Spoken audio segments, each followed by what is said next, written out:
ölkə kimi, həm də tranzitor ölkə kimi strateji əhəmiyyət daşıyır. Nazım müəllim, siz fikrinizi davam etdirərsiniz. Elə Almaniyadan söz düşmüşkən, Almaniyada iqtisadçı Murad Cəlalovun fikirlərini öyrənək. Hal-hazırda Almaniyalı investorlar, məhz cənab prezidenti bu ölkəyə səfəri, iqtisadi kontekstdən keçirdiyi görüşləri, münasibəti necədir və gələcəkdə Azərbaycanla bu ölkə arasında iqtisadiyyatın perspektivləri mövzusunu çıxışına qısa olaraq nəzər yetirək. Yenə də suallarımız olacaq.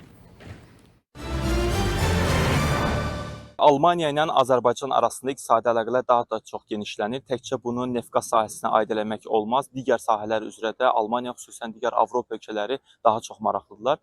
Nəinki Bakı və Bakı ətrafı ərazilər, xüsusən də azad olmuş torpaqlarda Qarabağ ərazisində yaşıl enerji ilə bağlı daha çox investisiyalar, fikirlər bu sahəyə köklənir. Çünki Azərbaycan özü coğrafi mövqeyinə, relyefinə görə daha çox səciyyələnir. İstər bu ərazilərdə, istər solar, günəş panelləri və külək turbinlərinin tikilməsi daha çox maraq kəsb eləyir. Çünki dünya iqtisadiyyatı özünü yaşıl enerji sahəsi üzərində qurmağa daha çox maraqlıdır.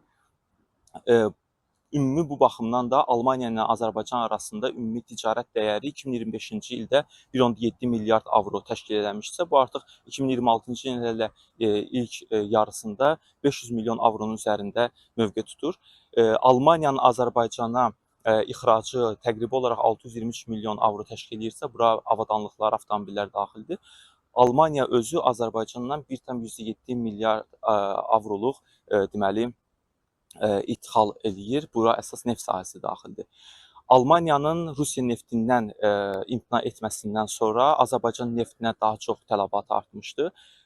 Amma bu Azərbaycan neftindən asılılıq demək deyil. Çünki Almaniyanın özünün ithal etdiyi sahələr var, ölkələr var ki, bura Norveç, Danimarka, Belçika ölkələri daxildir. Amma sırf olaraq təbii yanacaqla bağlı LNG ölkələrindən ithalını həyata keçirir. LNG, yəni Liquefied Natural Gas Assosiasiyasının daxil olan Amerika Birləşmiş Ştatları, Malayziya, Rusiya, Avstraliya, digər ölkələr daxildir, 5 ölkə bura aiddir.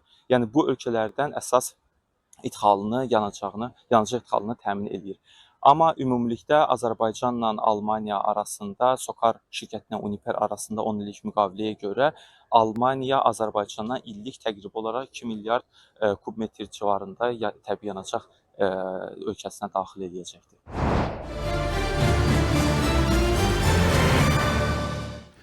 Fuad müəllim, Almaniyadan olan iqtisadçı soydaşımızın Murad Cəlalovun biz dediklərinə açıqladığı bir sıra statistik göstəriciləri nəzərə yetirsək, əslində ölkələr arasında ticari dövriyə kifayət qədər, yəni nəzərə çarpacaq dərəcədə hər il artır.